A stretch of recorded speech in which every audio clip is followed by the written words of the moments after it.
हरे कृष्णा। श्रील प्रभुपाद की जय। नमो विष्णुपादाय कृष्ण पृष्ठाय भूतले श्रीमते लोकनाथ स्वामिने इति नामिने। नमो विष्णुपादाय कृष्ण पृष्ठाय भूतले श्रीमते भक्ति वेदांत स्वामिने इति नामिने। नमस्ते सरस्वते देवे गौरवाणी प्रचारिणे निर्विशेषा शून्यवादी पाश्चात्य देश तारिणे वाञ्छाकल्पतरुभ्यश्च कृपा सिन्धुभ्येव च पतितानां पावनेभ्यो वैष्णवेभ्यो नमो नमः। जय श्री कृष्ण चैतन्य प्रभु नित्यानंद श्री अद्वैत गदाधर श्रीवासादि गौर भक्त वृंदा। हरे कृष्णा कृष्ण कृष्ण हरे हरे, हरे राम राम राम हरे हरे। मूकं करोति वाचालं पंगुं लंघयते गिरिं यत्कृपातमहं वन्दे श्रीगुरुं दीनतारिणं परमानंद माधवम श्री चैतन्य ईश्वरम। तो आज हम श्रील प्रभुपाद चैप्टर 5 एक मंदिर हो भाग 1 let there be a temple part 1 का आखिरी पार्ट डिस्कस करेंगे। आज हमारा ये चैप्टर पूर्ण हो जाएगा।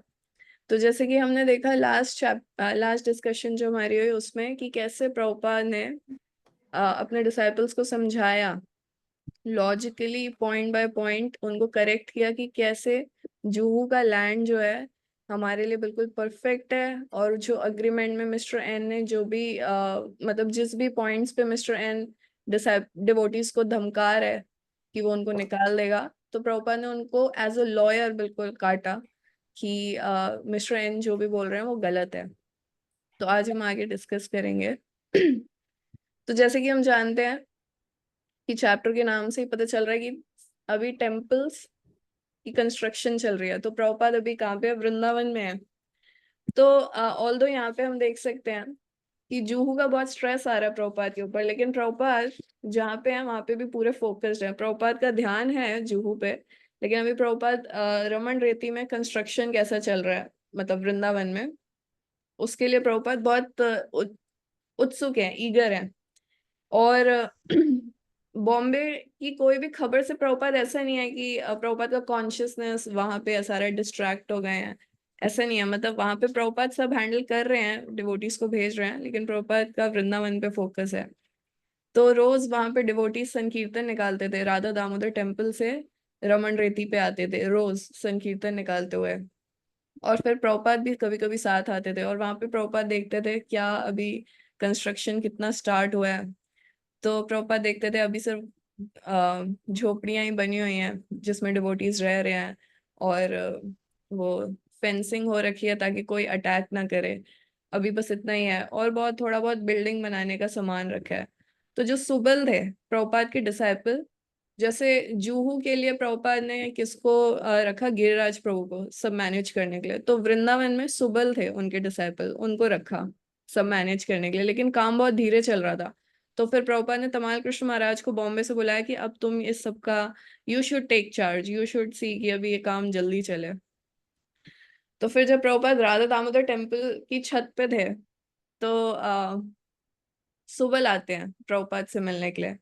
वो कहते हैं प्रभुपाद मुझे बहुत मुश्किल हो रहा है, मेरे को कोई समय नहीं मिलता रीडिंग करने का, अपनी चैंटिंग ठीक से नहीं कर पाता, मैं कृष्ण का कुछ स्मरण नहीं कर पाता, मेरे दिमाग में बस यही चलता रहता है कि ये कॉन्ट्रैक्टर्स चीट ना कर लें, है ना। मैं सारे टाइम बस चेक साइन करता रहता हूँ कि यहाँ से मटेरियल आ जाए, यहाँ से लेबर को चेक साइन करके दे रहा हूँ, ये बहुत ज्यादा है मेरे लिए। और यही सब मेरे मन में चलता रहता है, एक क्षण भी मेरे को कृष्ण का स्मरण नहीं होता। तो प्रभुपाद ने इसका क्या उत्तर दिया? प्रभुपाद ने कहा कि आपको क्या लगता है अर्जुन जब कुरुक्षेत्र के युद्ध स्थल में थे तो वो क्या ध्यान लगा के बैठे हुए थे कृष्ण पे, है ना। वो क्या कर रहे थे? वो सोच रहे थे कि मैं कैसे मारना है मुझे इन लोगों को। वो युद्ध कर रहे थे, लेकिन उनको था मैं युद्ध किसके लिए कर रहा हूँ, ये क्लियर था कि मैं कृष्ण के लिए कर रहा हूँ। तो प्रभुपाद ने कहा जैसे तुम सारा समय चेक बुक, आदमी, कॉन्ट्रैक्टर्स, इन सब के बारे में सोच रहे हो, ये बिल्कुल अर्जुन की तरह सोचना ही है। ये कृष्ण की सेवा है, तुम ये कृष्ण के लिए कर रहे हो, इसलिए तुम्हें डायरेक्टली बैठ के कृष्ण के बारे में सोचने की कोई जरूरत नहीं है। तुम जो भी कर रहे हो ये सेवा है, और ये अच्छा है कि तुम्हारे पास सारा टाइम सेवा में तुम एंगेज्ड हो। सो ये तुम्हारी सर्विस है, प्रभुपाद कहते हैं। तो your life is full of Krishna service and that is very good, Prabhupada ने कहा। तो फिर प्रभुपाद यहाँ पे लिखते हैं, यहाँ पे सत्स्वरूप दास गोस्वामी महाराज बताते हैं कि प्रभुपाद का क्या था कि प्रभुपाद को पता था हर डिसाइपल को कैसे एंगेज करना है उनके साइकोफिजिकल नेचर के हिसाब से। तो प्रभुपाद देखते थे कि किसको कहाँ एंगेज किया जा सकता है, क्योंकि सब डिसाइपल्स की इच्छा तो थी कि प्रभुपाद की हेल्प करें सारे प्रोजेक्ट्स में, लेकिन कौन क्या कर सकता है ये प्रभुपाद को पता था, और प्रभुपाद उनको वैसी सेवा में लगाते थे चाहे उनकी ट्रेनिंग हो ना हो, चाहे उनकी टेंडेंसी जैसी भी है। प्रभुपाद देखते थे कि ये मेरे को असिस्ट करना चाहते हैं, तो प्रभुपाद को पता था कि ये मेरे को असिस्ट करना चाहते हैं, इनकी जो डिजायर है इसी से प्रभुपाद उनको हेल्प कराने के लिए किसी ना किसी सेवा में लगा देते थे, और इससे प्रभुपाद भी प्रसन्न रहेंगे और कृष्ण भी प्रसन्न रहेंगे, तो वो उस भक्त के लिए हमेशा बेनिफिशियल रहेगा। तो यहाँ पे बताते हैं कि जितने भी डिवोटीज थे सब इस्कॉन प्रोजेक्ट्स में हेल्प करना चाहते थे। तो अभी इसके लिए बहुत फंड्स चाहिए, सब मंदिर की कंस्ट्रक्शन चल रही है, तो प्रभुपाद बुक्स की डिस्ट्रीब्यूशन से, और एक बिजनेस और था अगरबत्ती का, है ना, स्पिरिचुअल्स का इंसेंस बिजनेस शुरू किया था डिवोटीज ने, जो फॉरेन के मतलब जो वेस्टर्न डिसाइपल्स थे प्रभुपाद के। तो उससे काफी जो लक्ष्मी आ रहा था तो वो सब प्रभुपाद ने प्रोजेक्ट्स में लगा दिया। फिर प्रभुपाद एक बार छत पे जाते हैं, नहीं बिल्डिंग की साइड पे जाते हैं, और फिर प्रभुपाद एक डिवोटी को कहते हैं कि कुछ जो रेती होती है सीमेंट उसको मिक्स करते हैं, और फिर प्रभुपाद उसकी सबसे पहले जो फाउंडेशन डालते हैं प्रभुपाद डालते हैं वृंदावन की। उसके बाद प्रभुपाद नेक्स्ट हैदराबाद जाते हैं। फिर प्रभुपाद जब हैदराबाद में जाते हैं पंडाल प्रोग्राम होता है, और हैदराबाद में ना बहुत टाइम से सूखा पड़ा था, तो जब प्रभुपाद आए प्रभुपाद ने बहुत कीर्तन किया, काफी संकीर्तन निकले, बहुत प्रोग्राम्स किए, तो वहां पे कुछ ही समय में बहुत बारिश हुई। तो न्यूज़पेपर में क्या आया कि ये हरिनाम कीर्तन की वजह से, प्रभुपाद की वजह से बारिश हो रही है, तो प्रभुपाद ने इस पे सहमति दिखाई।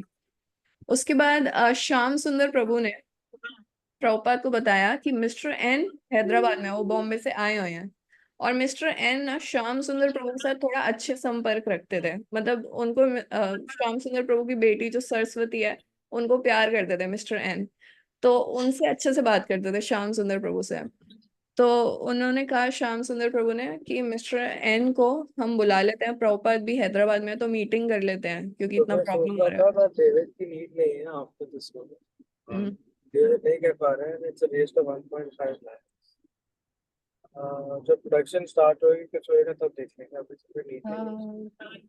है। एंड मैं अपने हिसाब से अपने सिस्टम से ओके, हरे कृष्ण।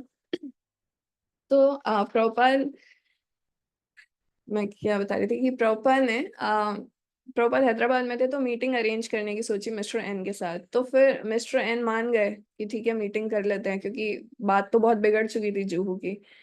तो मिस्टर एन जब आए ना तो उनको था कि प्रभुपाद से बात करेंगे ना, प्रभुपाद ना बहुत उनको लगता था बड़े ही मिस्टिक योगी हैं, वो अपनी ना बात मनवा लेते हैं। तो वो अपने साथ एक गुरु लेके आए कि ये मुझे प्रोटेक्ट करेंगे प्रभुपाद से थोड़ा, अगर प्रभुपाद ऐसा कुछ करने की कोशिश करेंगे। तो बहुत देर तक बात चल रही थी, प्रभुपाद थे, श्याम सुंदर प्रभु थे, मिस्टर एन थे, और साथ में उनके गुरु थे, मिस्टर एन के गुरु। तो फिर कुछ देर बाद प्रभुपाद ने हल्की सी उबासी ली, तो मिस्टर एन के जो गुरु थे उन्होंने कहा आप थक गए होगे तो हम थोड़ा रेस्ट कर लेते हैं। तो प्रभुपाद ने कहा हाँ रेस्ट कर लेते हैं। तो फिर वो चले गए। उसके बाद प्रभुपाद ने कहा, तमाल कृष्ण महाराज को बुलाया और कहा जब कोई कहे कि आप थक गए होगे तो आप समझ जाओ कि वो थक गया है। तो प्रभुपाद ने कहा तुम उनके रूम में जाओ और बहुत धीरे से सिर्फ मिस्टर एन को उठाओ और बोलो प्रभुपाद आपसे बात करना चाहते हैं। तो धमाल कृष्ण महाराज बहुत ध्यान से अंदर गए, देखा दोनों सो रहे हैं, मिस्टर एन को उठाया और कहा Prabhupada wants to meet you.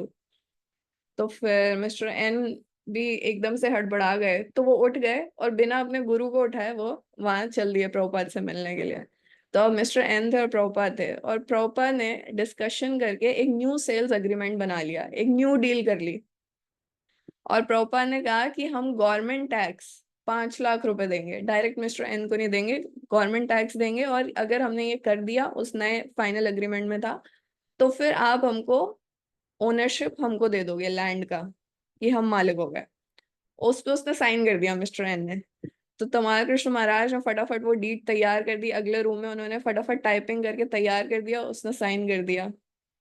उसके बाद तमाल कृष्ण महाराज प्रभुपाद को कह रहे थे प्रभुपाद मैं इन सब चीजों से, ये जो डीलिंग्स चल रही हैं मैं इनसे इतना डिस्टर्ब हूँ कि मैं अपनी माला ठीक से नहीं कर पा रहा हूँ।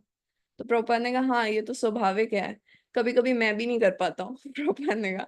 तो उन्होंने कहा, तमाल कृष्ण महाराज ने कहा कि लेकिन मैं फिर भी आध्यात्मिक प्रगति कर रहा हूँ। तो प्रभुपाद ने कहा हाँ। तो उसके बाद तमाल कृष्ण महाराज ने कहा, क्योंकि कभी कभी मैं ना मुश्किल परिस्थितियों से भागने की कोशिश करता हूँ, बट मुझे ऐसा नहीं करना चाहिए। तो प्रभुपाद कहते हैं हाँ, जब मुश्किल परिस्थितियां आए तो ये भगवान ने हमें एक अवसर दिया है प्रगति करने का, हमें इसको ऐसे देखना चाहिए। तो फिर इस तरह से इस्कॉन का एक न्यू एग्रीमेंट बन गया मिस्टर एन के साथ, और फिर मिस्टर एन ने भी उस पर साइन कर दिया। तो इस तरह से उसके बाद प्रभुपाद, ये लास्ट सेक्शन है कि उसके बाद प्रभुपाद बॉम्बे गए, कि अब प्रभुपाद को पूरी उम्मीद थी न्यू एग्रीमेंट बन गया है, अब सब हो जाएगा आराम से। लेकिन प्रभुपाद बहुत दिन बॉम्बे में रुके, लेकिन मिस्टर एन फिर से डीले करते जा रहे थे। तो उसके बाद प्रभुपाद को जाना पड़ा अहमदाबाद। और अभी डिसाइपल्स फिर से, जैसे हमने लास्ट टाइम डिस्कस किया, तमाल कृष्ण महाराज, श्याम सुंदर प्रभु, वो सोच रहे थे कि ये सब अगर हो भी गया, डॉक्यूमेंट हमें मिल भी गया, मान लो ओनरशिप हमें मिल गई, लेकिन ये भूमि ऐसी है, इस पे कैसे मंदिर बनेगा, कैसे गेस्ट हाउस बनेगा, ये जंगल है, कैसे हो पाएगा, बहुत मुश्किल है। होटल प्रभुपाद का सपना है। उन्होंने कहा ये प्लान ठीक नहीं है तो उनका फेथ नहीं आ रहा था। तो उसके बाद क्या होता है, डिवोटीज जो थे, जब वो डाउन पेमेंट, अब उन्होंने सोचा, प्रभुपाद ने उनको स्ट्रिक्टली इंस्ट्रक्शन दिया था कि आप या तो डीड ले लो ओनरशिप, और अगर वो नहीं दे रहा तो कम से कम 2 लाख रुपए जो हमने डाउन पेमेंट किया वो वापस लेना, फिर कैंसिल करना एग्रीमेंट। तो डिसाइपल्स ने प्लान किया कि हम क्या करते हैं, अग्रीमेंट कैंसिल कर देते हैं, और 2 लाख रुपए जो हमने डाउन पेमेंट दिया है वो वापस ले लेते हैं। तो प्रभुपाद की डिसाइपल थी विशाखा माता जी। तो वो अभी बॉम्बे से अहमदाबाद आई थी प्रभुपाद से मिलने के लिए। तो प्रभुपाद को पता नहीं कैसे यहाँ पे लगे, प्रभुपाद को ना थोड़ा आइडिया हो गया, मतलब उनको कुछ ऐसा लगा कि उनके डिसाइपल्स वहाँ ठीक से नहीं डील कर पाएंगे चीज़ों से। तो उन्होंने विशाखा माता जी को तुरंत कहा कि आप बॉम्बे जाओ वापस, और उनको बोलो चाहे कुछ भी हो जाए, ये जो सेल्स एग्रीमेंट है इसको कैंसिल ना करे, चाहे कुछ भी हो जाए। तो विशाखा माता जी कहती ठीक है। उन्होंने कहा वैसे तो ये काम स्त्री का नहीं है, लेकिन अभी सब बिजी हैं, सब पंडाल प्रोग्राम में बिजी हैं, मंदिर निर्माण में बिजी हैं, तो आप ही एक हो जो बहुत अच्छे से जानते हो, तो मैं आपको भेज रहा हूँ। तुरंत अगली ट्रेन लेके विशाखा माता जी बॉम्बे जाती हैं। और बॉम्बे जाते ही वो गिरिराज महाराज को सबको कहती हैं, तमाल कृष्ण महाराज, पूरी टीम को, कि प्रभुपाद ने कहा फाइनल अग्रीमेंट को कुछ भी हो जाए कैंसिल मत करना। और उन्होंने कैंसिल कर दी थी। तो उन्होंने, गिरिराज महाराज ने कॉल किया प्रभुपाद को, और प्रभुपाद को कहा, प्रभुपाद ने फोन उठाया। प्रभुपाद कहाँ पे थे, प्रभुपाद अपने रूम में थे अहमदाबाद में। तो प्रभुपाद ने फोन उठाते कहा भक्ति वेदांत स्वामी है। तो गिरिराज महाराज ने कहा कि प्रभुपाद आपने एक डिवोटी को भेजा है एक संदेश के साथ। प्रभुपाद ने कहा yes, what is the point, हाँ तो कहना क्या चाहते हैं आप। तो गिरिराज महाराज ने सब बताया कि हमने तो अग्रीमेंट कैंसिल कर दिया है। तो प्रभुपाद बिल्कुल शांत हो गए, और क्रोध में और बहुत निराशाजनक आवाज में प्रभुपाद ने कहा देन एवरीथिंग इज फिनिश्ड, और उन्होंने फोन रख दिया। तो श्रील प्रभुपाद की जय। आज हमारा यहाँ अध्याय पूर्ण होता है।